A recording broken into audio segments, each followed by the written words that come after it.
Welcome in today's class. बच्चों आज हम फिर से आपका एक न्यू चैप्टर स्टार्ट करने जा रहे हैं। Okay, so this is your chapter number 9 and the name of the chapter is air. ठीक है, ये भी हमारी बेसिक नीड्स में से एक है। ओके क्योंकि हम बेसिक नीड्स को हम रीड कर रहे हैं कंटिन्यू। प्रीवियस चैप्टर में भी हमने बेसिक नीड के बारे में पढ़ा था जो कि हमारा हाउस था।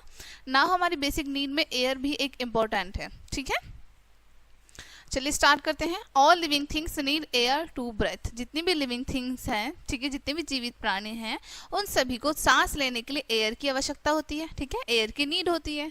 Air is all around us. Air हमारे चारों तरफ होती है। ओके, वी कैन नॉट सी और टच एयर। एयर को ना तो हम देख सकते हैं और ना ही छू सकते हैं। Okay, but we can feel it when it moves. लेकिन हम उसको फील कर सकते हैं, महसूस कर सकते हैं जब वो मूव करती है, चलती है। Okay, air contains many things. Air में बहुत सारी चीजें शामिल होती हैं। ठीक है, let us learn about them. आइए उनके बारे में सीखते हैं। ठीक है, air has water vapour. Air में वाटर वेपर होती हैं। ठीक है, पानी की जो होता है ना, पानी की भाप, वो भी शामिल होती है एयर में। Okay, when we wash our clothes they get wet. जब हम अपने कपड़ों को धुलते हैं, ठीक है, तो वो क्या हो जाते हैं, गीले हो जाते हैं, वेट हो जाते हैं। Right, we spread them out in the sun and they become dry.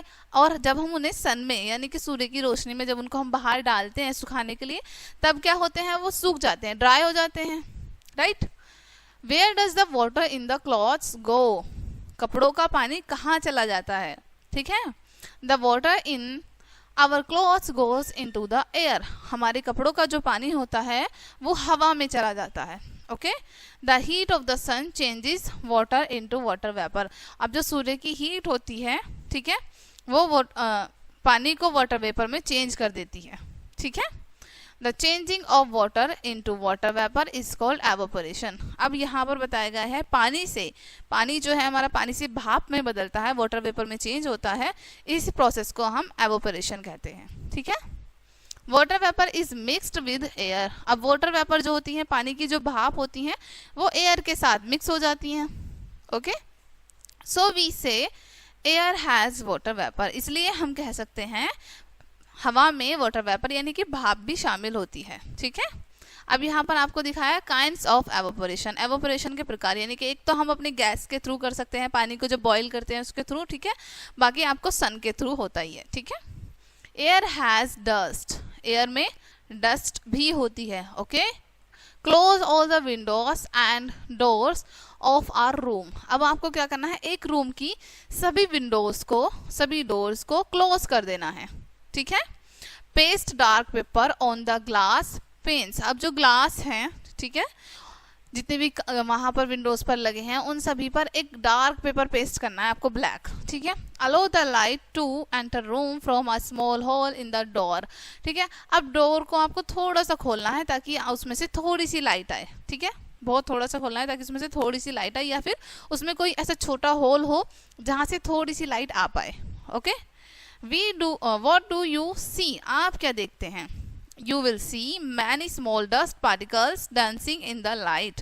आप देखेंगे कि वो जो थोड़ी सी लाइट आ रही होगी उसमें बहुत सारे डस्ट पार्टिकल्स होंगे जो कि उड़ रहे होंगे। ठीक है, This shows that air contains dust particles. इससे क्या शो होता है, इससे हमें क्या पता चलता है कि एयर में डस्ट भी होती है। ठीक है, air has smoke.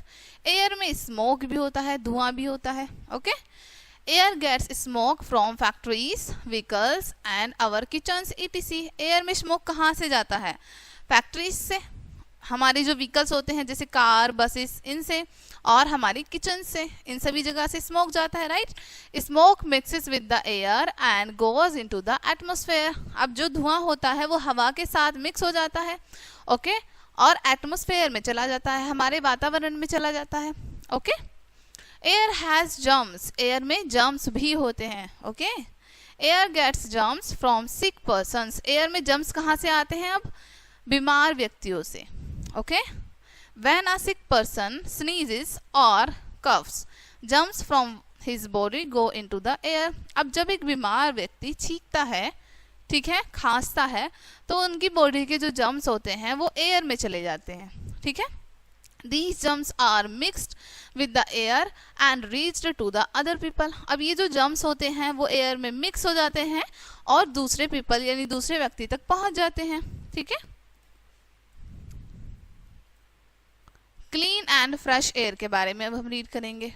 Okay. We should breathe in fresh and clean air. हम सभी को साफ और स्वच्छ हवा में सांस लेना चाहिए. Okay. We can get fresh air in the parks and gardens. अब हमें फ्रेश एयर कहाँ पर मिलती है? मोस्टली कहाँ पर मिलती है हमें फ्रेश एयर? पार्क्स में और गार्डन में. ठीक है. We should keep the windows of our houses open to let in fresh air. हमें अपने घर की जो विंडोज होती हैं, खिड़कियाँ जो होती हैं, उन्हें ओपन रखना चाहिए ताकि फ्रेश एयर हमारे हाउस में एंटर कर सके. ठीक है. We should not cover our face while sleeping. सोते समय हमें अपने फेस को कवर करके नहीं सोना चाहिए. Okay. We should grow more plants. हमें अधिक से अधिक पेड़ पौधों को लगाना चाहिए. Plants purify the air and make it fresh. अब प्लांट क्या करते हैं? हवा को शुद्ध बनाते हैं, प्योरीफाई कर देते हैं. ठीक है. और उसको ताज़ा बना देते हैं. Points to remember. Air contains dust particles. Air में धूल के कण भी शामिल होते हैं. Right. Air contains smoke and germs. Air में धुआं और जर्म्स भी होते हैं. We should breathe in fresh air. हमें ताज़ी हवा में सांस लेना चाहिए.